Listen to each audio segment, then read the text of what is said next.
Oh, have you got the balls? About 2 years ago, I'm in the middle of reading David Goggins' book. Brilliant book. And I've read the chapter about him being injured and swimming out to the boat offshore as it's crashing waves, and how amazing it was and how he could have drowned. I was very inspired. I mean, I know better, but I was still inspired. Bit of a Rocky thing, you know. Here I am, 300 pound, and the next thing I'm running a 100-mile run, which we all know that it isn't quite as simple as the 30 seconds it took him to read it in the book. It took him a lot longer to get to that place. So I've gone to the gym. I'm really inspired. I've smashed a workout. It's like going, as a kid, I used to go and you'd watch a Rocky movie, you'd see the training sequences and you'd be mega inspired to smash it out of the park. So I've gone down, I've done a 45-minute chipper, and I'm still pumped to the nines. So I thought what I'll do is I'll do a 10-to-1, which means I do 10 reps on a deadlift, all the way down to 1, and on each rep, each set, I will give myself a slight increase in weight. Starts off light with 10 reps, gets heavier, and the rest is me putting the new plates on, setting myself up, boom, off I go. So there I am, and I've set this workout up, and I've got myself, I think, on my final set, offhand, I think it was around about 186 to 190 kilos, which for me, at this age, I'm pretty pleased with that. It's a long way short of my very best, but it's still a respectable weight to lift after what I'd just done. That's not the end of it. So I go down to the beach, and I'm going to have a swim now, and I'm thinking about the David Goggins book, and I'm thinking, right, I'm going to swim out to that buoy out there, 100 metres out to shore. Now, what I hadn't taken into consideration at this point was the lactic acid seepage in my muscles. So what happens is when you train really hard, the lactic acid first, as a byproduct, exhausts that muscle locally, and then it seeps into your bloodstream and it can shut the whole of your body down. You'll see this sometimes in CrossFit workouts where the build-up of lactic acid over a series of workouts means that guys who, you know, they could do a 100-meter handstand walk, but they break it for that reason. So I've swam out, and I've got out to this buoy, which is about 100 meters offshore, and I've got lactic acid everywhere. It's like I'd run the worst 400 meters I've ever run in my life. Only now I'm 100 meters offshore, probably in about 5 to 10 meters of water, so deep enough to drown.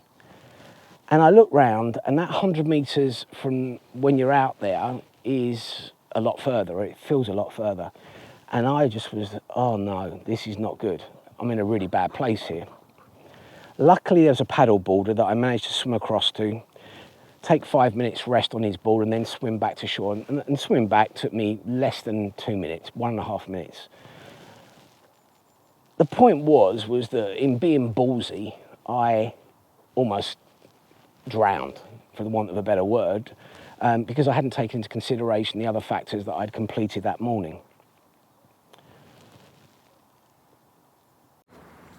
That wasn't really the main story. The main story was that I was in my office, and every morning a guy used to come down and spend some time chatting to me, and he disappeared for about 6 to 7 months. Didn't see him. Didn't know where he went. I just assumed that he'd left. And he turns up one day with a great grin on his face and says, "Have you missed me?" And I said, "Yeah, I have." And he shows me a scar from his throat to his groin. And he'd been out on a nightclub, picked up a woman in the nightclub, which he's just said to me he never did. He never went out, worked a lot. And he gets back to his house, and they're getting naked and doing some jiggy.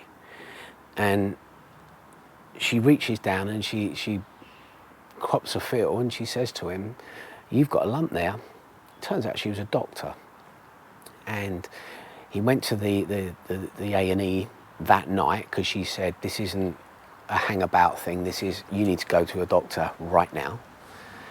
And they found that he had stage 3 cancer, testicular cancer, hence the scar from groin to throat. I'm telling my wife this story, and she's looking at me very disapprovingly, as you do. And she says to me, when did you last examine yourself? And I was, never. Well, hardly ever. And, you know, all I've done is when I go to the men's health clinic, I have a checkup once a year. If I've had a medical at some point, I've had an examination, but I never do it. But are your balls okay?